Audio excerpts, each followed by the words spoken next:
L'humanité a besoin de se bouger. Les hommes ont besoin de marcher, aller d'un point en autre à la quête du bien-être. Je pense que en fait, la migration, c'est quelque chose inné à l'être humain. Que nous sommes tous libres sur Terre de nous déplacer, aller où nous voulons. Mais il faudra juste le faire d'une façon plus ou moins modérée et normale. Dès qu'on dit migration, les gens pensent tout de suite à celle irrégulière en fait.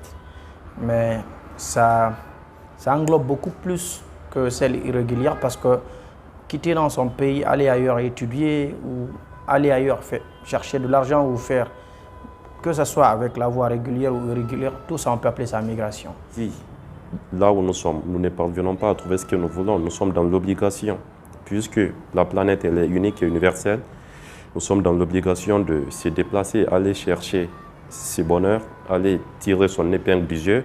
Parce que l'État ne peut pas employer tout le monde, il faut le dire, mais au retour, il peut créer les conditions quand même pour favoriser la création de l'emploi ou des entreprises.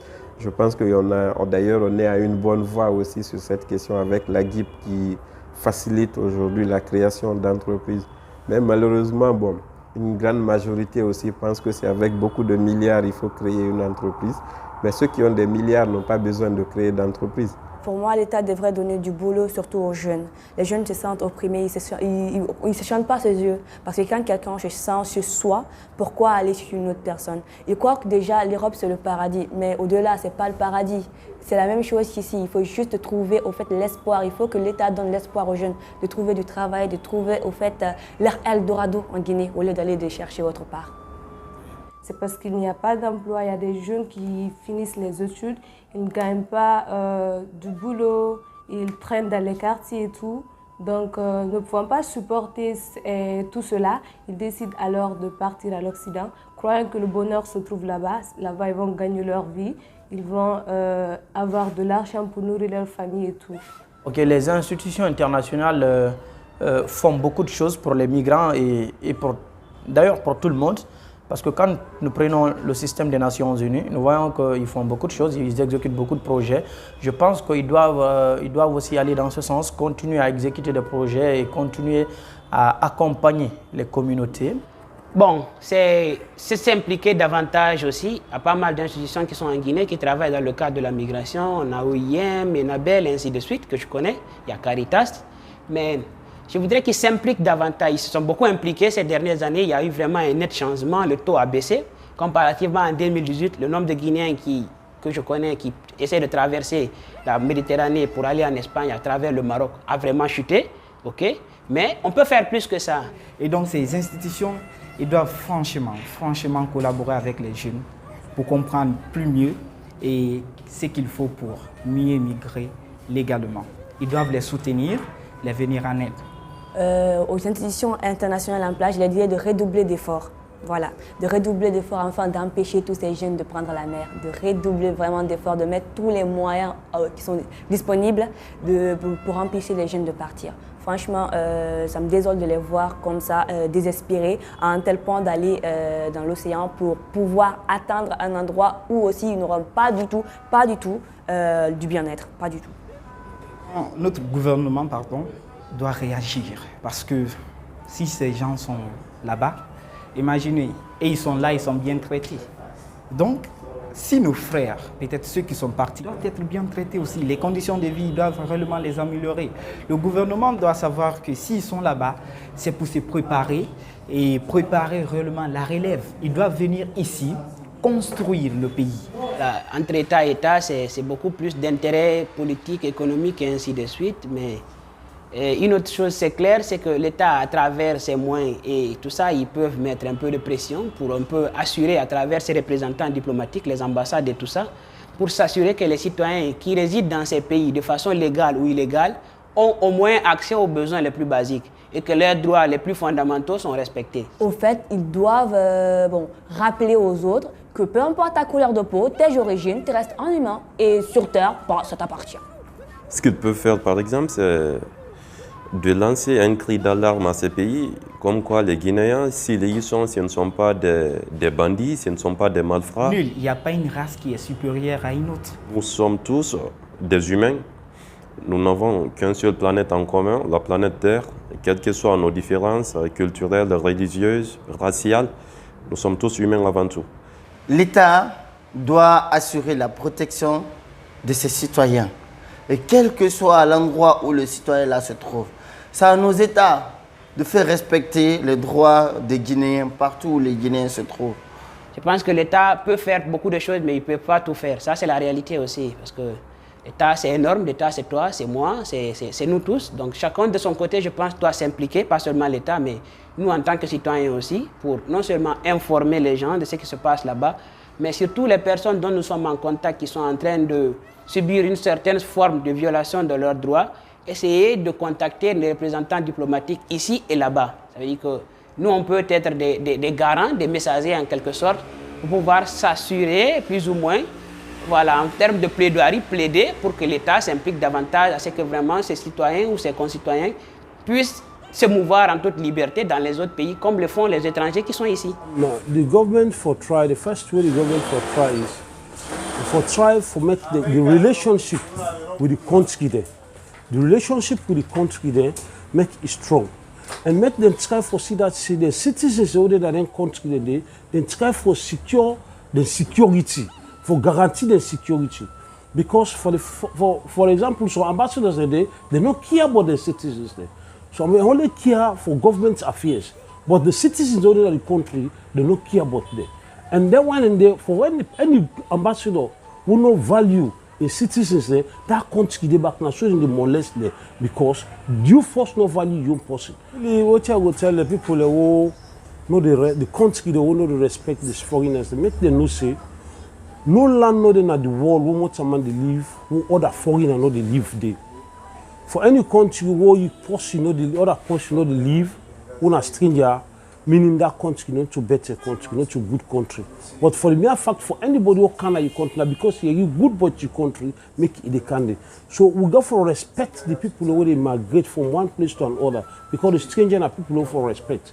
And when you respect stranger na you home, now the same to other person back you respect you stranger back na in your home. So this is my message for make them respect the strangers there. For anybody who they come to you, at least at the country, may they accommodate there. Let them know say they're safe na human being there. Now something make a move from your country, for country, your country. And not because you just want to feel for move from your country, now because you say your country back look better. Now good here, but your country make it can. So that made, for that reason, you for all out to one and respect them and no say this is not man and respect the human rights. Ce que leur gouvernement devait faire, surtout ces Guinéens qui sont sur leur sol, ils doivent réellement respecter surtout les droits de l'homme. Oui, chaque pays au monde doit garantir, doit respecter les droits humains. Mais vous savez que derrière la loi, s'il n'y a pas de sanction, la loi n'a aucune valeur.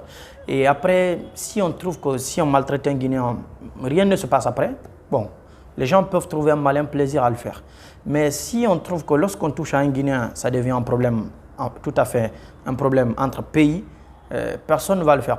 Bon, moi je dirais à ces pays qui maltraitent les Noirs qu'en fait, que tu sois noir ou blanc, nous sommes tous des êtres humains et nous avons tous une dignité. Donc, on ne doit pas piétiner la dignité de quelqu'un parce qu'il est noir et tout.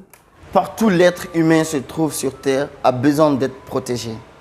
Donc, si les Guinéens se retrouvent sur leur territoire ou les Africains ou n'importe quelle nationalité, la protection qu'ils offrent à leurs citoyens, ils doivent les offrir le même.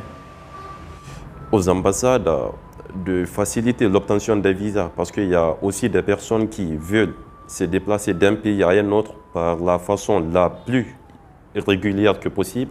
Mais avec toute cette tracasserie de ces ambassades, ces personnes ont parfois du mal. Les ambassades doivent comprendre que quand on coopère avec un pays, qu'on consulte, qu'on est là, qu'on est représenté, qu'on doit laisser les habitants de ce pays aussi aller chez soi, au fait. Il y a certains qui ont besoin de leur visa très vite et il y a certains qui n'ont pas assez de moyens pour avoir un visa. Il faudra envisager au fait un visa pour tous les budgets. Voilà. Il y a certains qui n'ont pas le budget pour aller, il faudrait faciliter l'obtention au fait des papiers. Parce que quand tu dis tu vas obtenir des papiers ou aller légalement, il faut que ça prenne beaucoup de temps, beaucoup d'argent et beaucoup de moyens. Et certains n'ont pas tout ça. Alors du coup, il faut qu'ils facilitent au fait l'obtention des papiers pour aller par la voie légale. Combien de jeunes n'arrivent pas à obtenir le visa pour aller faire des études en France? D'autres vont faire des tentatives plus de 5 fois et perdent des millions. Donc les ambassades doivent un peu réduire leurs critères d'éligibilité au visa. Et malheureusement, c'est une réalité. Moi-même, j'ai essayé le visa, ça n'a pas marché, mais cela n'empêche. Et les échecs, ça existe dans la vie, mais ce n'est pas une raison pour laquelle tu dois prendre certains risques. Si pour lutter contre la migration, il faut prôner la migration régulière. Ça veut dire qu'il faut faciliter l'obtention de certains documents, des documents légaux, afin que des personnes qui voudraient voyager de façon légale puissent le faire en toute tranquillité, en toute sécurité. Parce que aussi, c'est l'une des raisons qui pousse beaucoup de personnes à prendre l'autre chemin. J'ai discuté avec plein, surtout la couche féminine. Et les femmes que j'ai rencontrées au Maroc, surtout des femmes guinéennes, m'ont dit j'ai essayé le visa 1, 2, 3, 4 fois. Parce que c'est des femmes, soit qui ont leur mari en Europe ou bien qui ont un parent. À travers eux, ils voudraient faire le regroupement familial, mais ça ne marche pas. Il faut dire que les Guinéens, en général, sont des gens quand même assez accueillants. Je vais dire accueillants, en tout cas, envers les étrangers. Donc, ils ne sont pas... les Guinéens, si je puisse m'exprimer dans ces termes-là, ils ne sont pas difficiles à vivre, je vais dire. Le fait est que déjà, on voit des Indiens ici, des Français, beaucoup de nationalités. Mais le fait est que l'hospitalité en Guinée, les gens n'ont pas l'habitude de régner une personne à cause de sa couleur de peau ou bien un truc dans le genre. Nous, on n'est pas raciste au fait. Il y en a pas beaucoup, même s'il y en a, il n'y en a pas du tout en nombre. Mais au-delà, par exemple, en Europe et d'autres, il y a beaucoup de racistes. Voilà. Et ce que je peux dire, c'est que nous, on est noirs. Depuis dans l'Afrique ancestrale, on nous a appris à accueillir bien un invité. On nous a appris ça. C'est dans notre tradition, au fait, d'être gentil, d'être aimable avec une autre personne. Mais dire qu'on n'est pas bien accueilli sur les autres, on est tabassé, on viole tous nos droits de l'autre côté. Moi, je dis que franchement, c'est un truc auquel on doit remédier. Soit si on faisait aussi subir tout ce qu'on nous faisait subir en Occident aux gens qui sont là, franchement, ça serait la guerre. Et ils n'ont qu'à réfléchir là-dessus. Ils n'ont qu'à réfléchir là-dessus. On est noirs, c'est vrai, mais nous aussi, on mérite la même chose que les autres. Et si on accueille ici les gens très bien, les Blancs très bien ici, on mérite au fait le même accueil chez eux. Donc, nous devons être ce que nous sommes et ce que nous avons toujours été, qui est la Guinée, un pays hospitalier, et qui a une population vraiment, vraiment hospitalière, que je peux dire que nulle part ailleurs, moi, j'ai vu ça. Nous sommes accueillants, nous sommes souriants, nous sommes ouverts et nous devons le rester car c'est ce qui fait notre fierté. Et c'est une valeur qu'on doit défendre partout où nous sommes. Déjà, moi, dans ma tête, ce que je pense, rien ne me poussera à quitter l'Afrique. À moins que je parte en Europe, par exemple, pour faire des vacances, pour quelques jours ou un truc, je ne pars jamais pour m'installer en Occident. Déjà, moi, l'Afrique, j'adore. C'est un truc, au fait, notre tradition, l'Afrique, tout ça, c'est un truc, au fait, que je trouve mouvant. Je trouve l'Afrique, au fait, très, très mouvementée, un truc que j'adore. Alors, du coup, je quitterai jamais l'Afrique pour aller en Occident et rester là-bas. L'Afrique, je l'aime bien. Bon, je dirais qu'ils sont sur la bonne voie, pas totalement. Il y a beaucoup de choses qui restent à faire, évidemment, parce que voilà, nous constatons que ces dernières années, surtout avec l'arrivée de la pandémie, franchement, la violation des droits a été quelque chose de phénoménal.